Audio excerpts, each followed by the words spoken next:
BFM Business. 15h, 18h, l'émission 100% Bourse. Intégral Bourse, Grégoire Favet.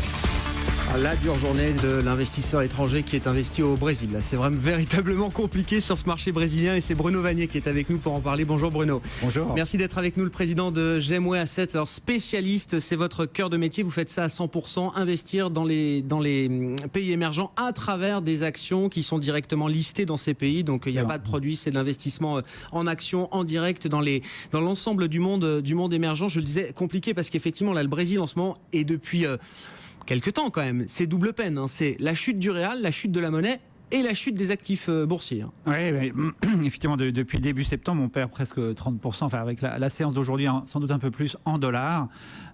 Effectivement, on a une double peine, comme vous dites, baisse du dollar et baisse du réal contre dollar et sans doute contre euro également, même si l'euro est un peu plus faible contre dollar.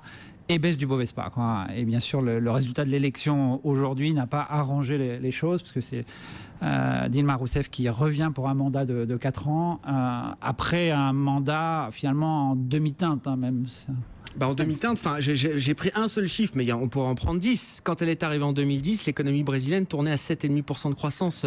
Alors évidemment, on va peut-être pas tout lui mettre sur le dos, d'autant en tout cas pour ma part, je suis pas un spécialiste du paysage politique brésilien. On regarde ça forcément de loin. Vous regardez ça de beaucoup plus près, bien sûr. Mais voilà, on est en récession là au Brésil sur le premier semestre. Donc c'est quand même rapide, une dégradation rapide, brutale de la situation économique. D'une part, on a aussi un pays qui exporte des matières premières dont le prix a beaucoup baissé. Donc effectivement, l'environnement international n'est pas porteur. Il faut quand même le rappeler. Hein. C'est plus ce qu'a connu Lula, son prédécesseur, qui était au pouvoir à un moment donné où le prix des matières premières aidait beaucoup l'économie brésilienne. C'est clairement moins le cas aujourd'hui, et on ne voit pas trop comment ça va changer dans les mois ou les années qui viennent. Donc de ce point de vue-là, pas forcément de feu vert. Au niveau de la politique économique de Dilma Rousseff, là clairement un feu rouge, bien rouge, on va dire, des mesures fiscales trop accommodantes finalement, qui ont plutôt créé de l'inflation que de la croissance, quoi. Et donc on se retrouve dans un contexte de stagflation avec une croissance à zéro, voire récession depuis quelques mois, et une inflation qui est plutôt autour entre 6 et 7%, ce qui est un chiffre assez élevé, quoi. Et qui va faire quoi ? Qui va faire que la Banque centrale va devoir sans doute monter les taux d'intérêt au Brésil, et l'incertitude liée à la réélection de Dilma Rousseff risque de précipiter les choses. On pourrait avoir une hausse des taux dès le début du trimestre prochain, premier trimestre 2015.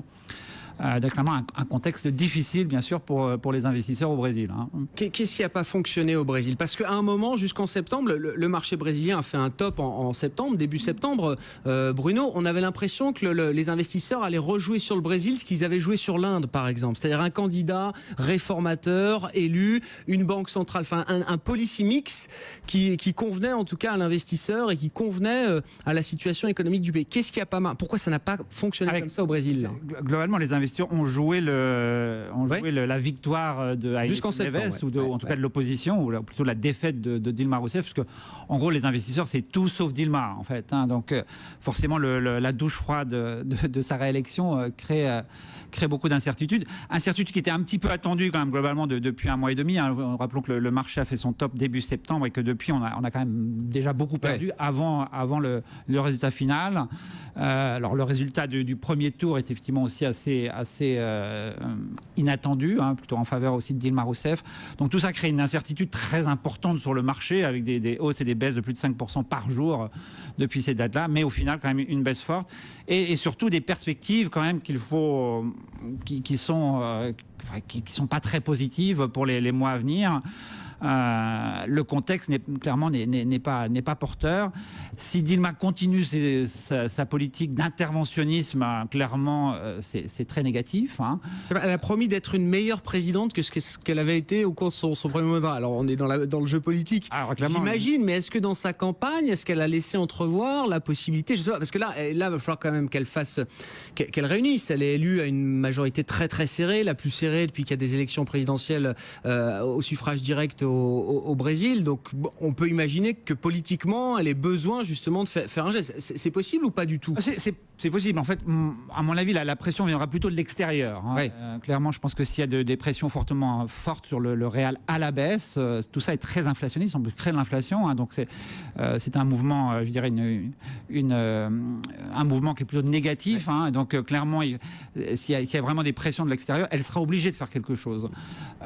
Donc, ce qu'on va regarder vraiment précisément à partir du moment, c'est qui elle va nommer à la tête du ministère des Finances. Alors là, c'est clairement un choix politique très important. C'est un signal qu'elle va envoyer aux investisseurs internationaux et domestiques et locaux. Mais clairement, aujourd'hui, on n'a pas envie de lui donner le bénéfice du doute, hein, simplement sur le constat de l'échec de sa politique. Alors même si elle veut changer, tout ça, les politiques ont toujours cette attitude de vouloir faire les choses mieux, encore faut-il le faire. Et pour le moment, c'est pas le cas. Quand vous dites la pression viendra de l'extérieur, ça veut dire quoi? Des flux qui vont continuer de se retirer du Brésil, des agences de notation qui pourraient aussi rentrer dans le gros sujet, c'est effectivement une dégradation potentielle de la note de S&P du Brésil. Rappelons que le Brésil a été noté investment grade il y a quelques années, et une dégradation de ce statut serait très négatif. Donc ça impliquerait beaucoup de sorties de capitaux, parce que beaucoup de fonds d'investissement ne peuvent investir que dans les pays investment grade. Le Brésil aujourd'hui en fait partie. Si demain, bien sûr, il est dégradé, cela impliquerait beaucoup de sorties.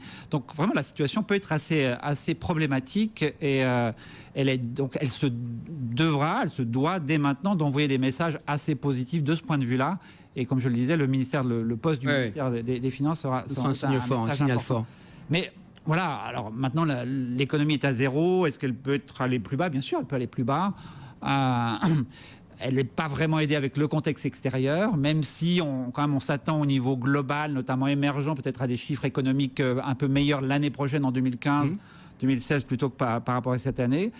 Mais quand même, clairement, la situation est difficile pour le Brésil. Et au moment où on s'interroge quotidiennement, j'allais dire même heure par heure, sur la croissance mondiale, une Chine qui est à l'arrêt là aussi, un Brésil qui est à l'arrêt, enfin les deux poids lourds du monde émergent qui sont à l'arrêt, enfin ça plombe quand même, ça participe à plomber l'ambiance, Bruno. Enfin le Brésil, là, dans sa zone d'influence Amérique latine, ça plombe l'ensemble de la zone, là? En partie. Donc, quand même, d'autres pays sont aussi liés, très liés aux États-Unis. Hein, donc, rappelons quand même Mexique que l'économie américaine n'est pas dans une si mauvaise passe que ça.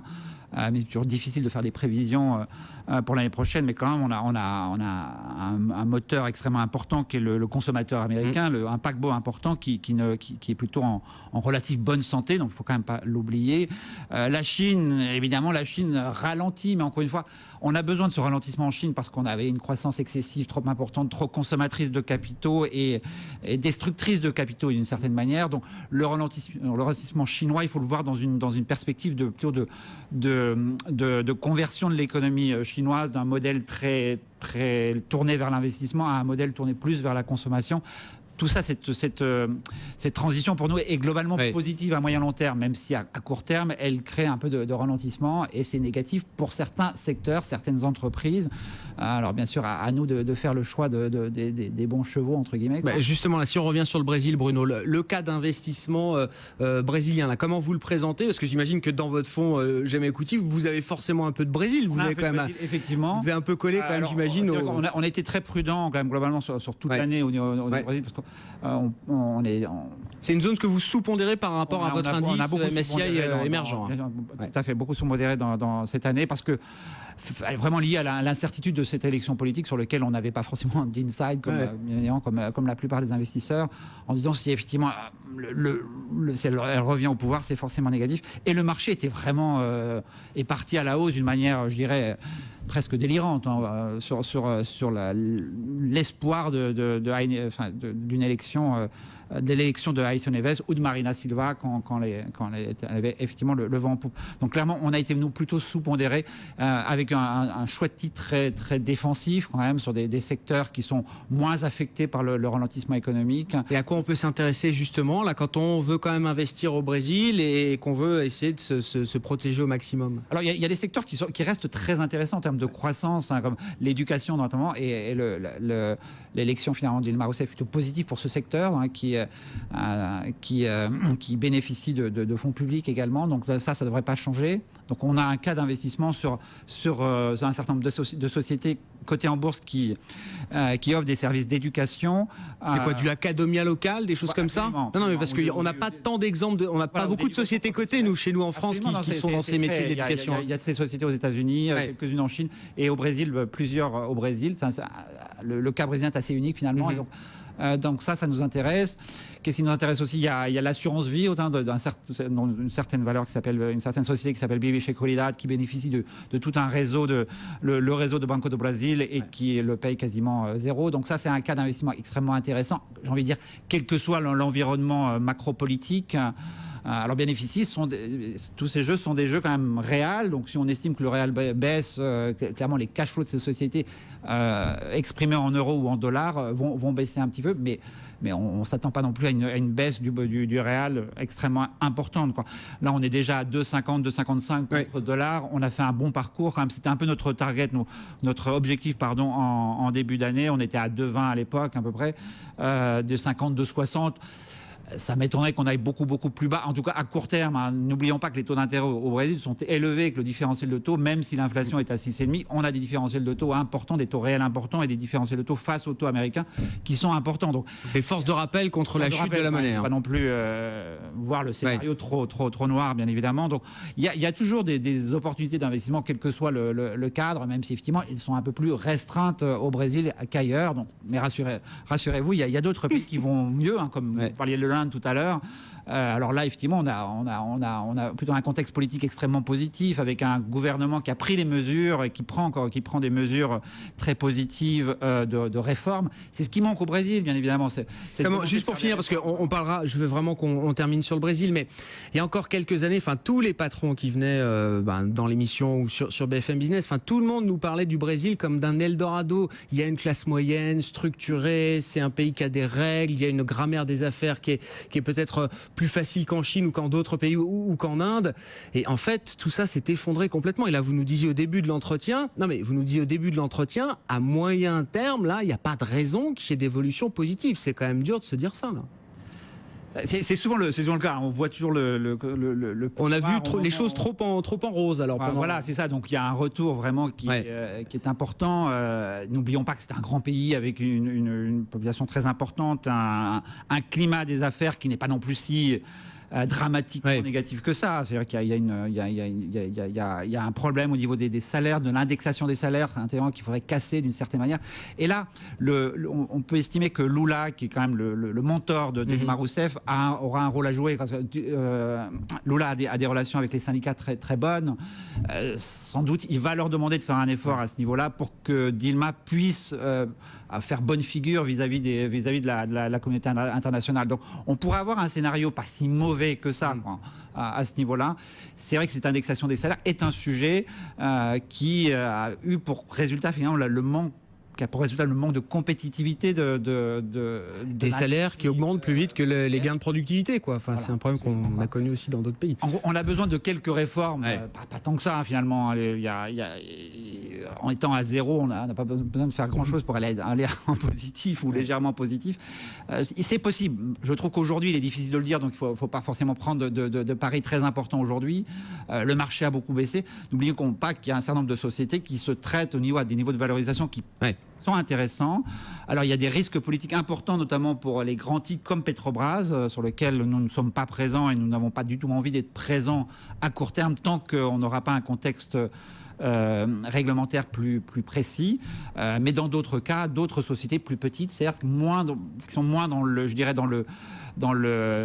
giron politique, qui ne sont pas embêtés par forcément ce genre de mesures positives, négatives.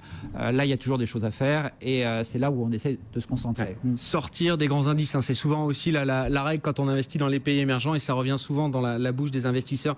Dans votre métier, sortir de ces grands indices émergents qui focalisent beaucoup d'attention évidemment de la part des investisseurs internationaux également, et quand on sort un petit peu, on trouve des belles histoires. La côte brésilienne, c'est pas que Petrobras, c'est pas que Vale, c'est pas que les grandes banques brésiliennes, il y a d'autres choses qui peuvent être très intéressantes. Merci beaucoup Bruno, merci d'avoir été avec nous. Bruno Vanier, le président de Gemmo Asset sur BFM Business.